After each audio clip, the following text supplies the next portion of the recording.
Mga minamahal, tandaan natin, ang pride, mga minamahal, mayroon siyang sariling expectation. Amen? Meron siyang sariling expectation. Bakit, mga minamahal? Balikan natin, mga minamahal, yung 2 Kings, chapter 5, verse 10 and 11. Anong sabi sa Biblia? At si Eliseo ay nagsugo ng sugo sa kanya. At na nagsasabi, ikaw ay yumaon at maligo sa Hordan na makapito. At ang iyong laman ay sasauli sa iyo. At ikaw ay magiging malinis. Ngunit si Naaman ay nag-init at umalis. At nagsabi, narito, aking inakalang walang pagsalang lalabasin niya ako, at tatayo at tatawag sa pangalan niyang, at tatawag sa pangalan ng Panginoon niyang Diyos, at paggagalaw-galawin ng kanyang kamay sa kinaroroonan, at mapapawi ang ketong. Amen? Tignan nyo. Yung pride, meron siyang sariling expectation. Mga minamahal, si Prophet Elisha, nung pumunta si Naaman doon sa bahay niya, hindi lumabas ang propeta. Nag-utos lang ang propeta. Harapin si Naaman. Ang utos ng propeta, mga minamahal, sabihin mo kay Naaman ganito. Lumabas ngayon, mga minamahal. Alam niyo po sino nagsabi? Si Gehazi. Amen? Yung pinag-aralan natin last week, si Gehazi, mga minamahal, inutusan ng propeta ng Diyos, si Prophet Elisha. Ganitong sabihin mo kay Naaman. Ngayon, mga minamahal, kaharap niya na si Naaman. Ang sabi ng aking Panginoon, sabi ni Gehazi, ganitong gawin mo.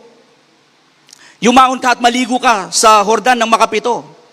At ang iyong laman ay sasauli sa iyo. At ikaw ay magiging malinis. Amen? Nung marinig yun, mga minamahal, ni Naaman, hindi niya nagustuhan. Nagalit siya. Ang sabi, mga minamahal, at nag-init at umalis. At nagsabi, ito yung sinasabi natin. Yung pride may sariling expectation.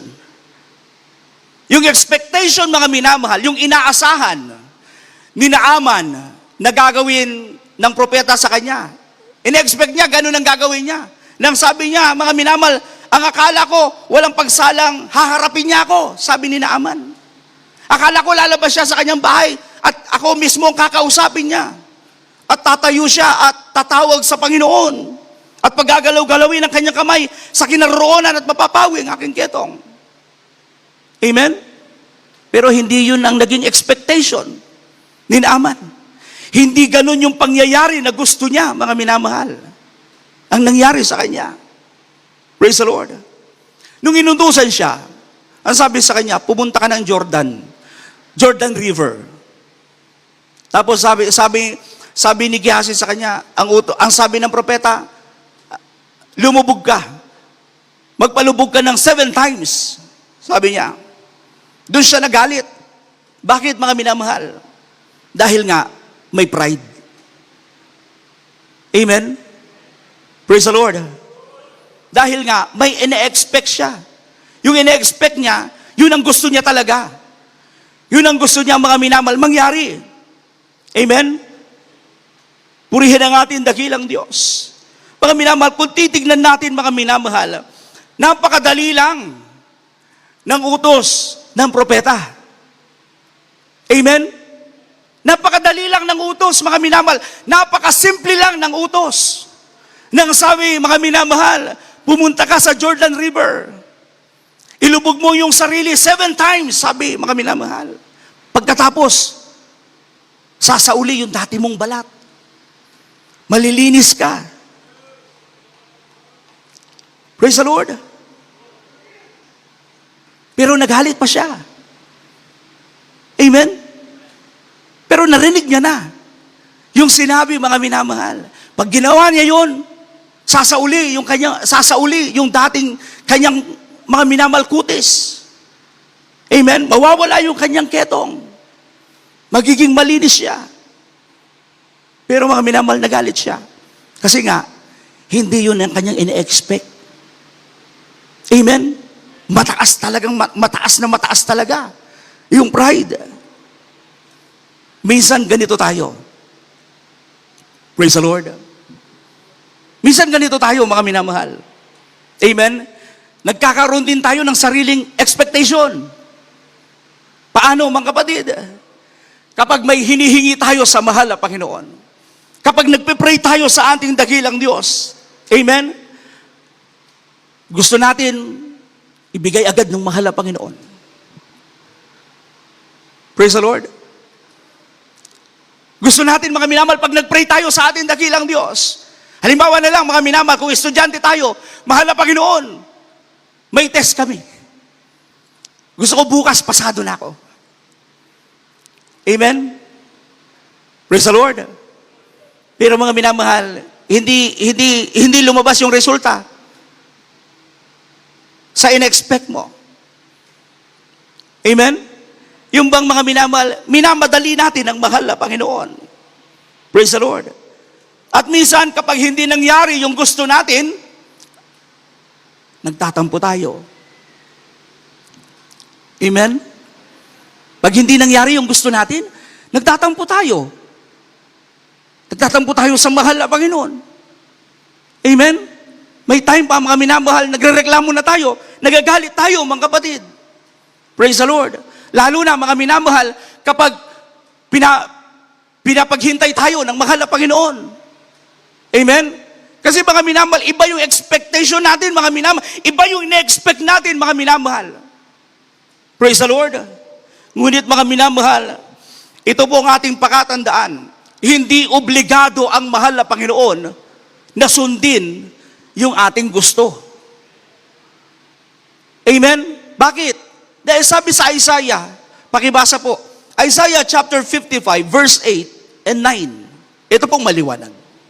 Dito po sa aklat ni Isaiah, Kapitulo 55, versikulo 8 hanggang 9. Ito po sinasabing, sapagkat ang aking mga pag-iisip ay hindi nyo mga pag-iisip, o ang inyong mga lakad ay aking mga lakad, sabi ng Panginoon. 9, sapagkat kung paano ang langit ay mataas kaysa lupa, gayon ang aking mga lakad ay lalong mataas kaysa inyong mga lakad, at ang aking mga pag-iisip kaysa inyong mga pag-iisip. Amen. Amen. Ulitin ko po, mga kapatid, hindi obligado ang mahal na Panginoon, mga kapatid, na sundin yung ating gustong paraan. Amen?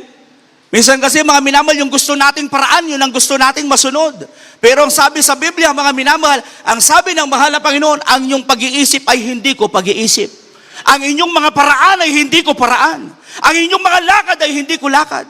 Sapagkat mas maganda ang lakad ko kaysa sa lakad nyo. Mas maganda ang mga plano ko kaysa sa mga plano nyo. Mas maganda ang gusto kong gawin kaysa sa mga gusto nyong gawin. Amen? Praise the Lord. Palakpakan natin ng malakas ang ating pinakamamahal na Jesucristo. Kaya makita natin, mga minamahal, sa buhay ni Naaman, ang pinakamabigat na problema ni Naaman, mga minamahal, hindi yung kanyang sakit na ketong. Amen? Hindi yun ang kanyang mabigat na problema. Hindi po siya nahihirapan sa kanyang ketong. Alam niyo po kung saan siya nahihirapan? Ibaba yung kanyang pride. Amen? Doon siya nahihirapan, mga minamahal. Yung ketong, mga minamahal, na nasa katawan niya, hindi siya nahihirapan. Pero ang nahihirapan siya kung papaano niya ibababa yung kanyang pride. Praise the Lord. Purihin ang ating dakilang Diyos. Kaya, minsan, mga minamahal, malaman natin na hindi pala lahat ng simple ay madali. Amen? Praise the Lord.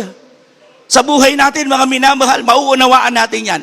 Na minsan pala, yung simple, hindi pala madali. Katulad ni Naaman, napakasimpleng utos, pero hindi nagiging madali sa kanya. Amen? Bakit kaya nangyayari sa atin din yung ganon? Because of pride. Praise the Lord. Purihin ang ating dakilang Diyos. Yung utos, mga minamahal, ng propeta kay Naaman, sabi ko nga, napakasimple lang. Amen? Napakasimple.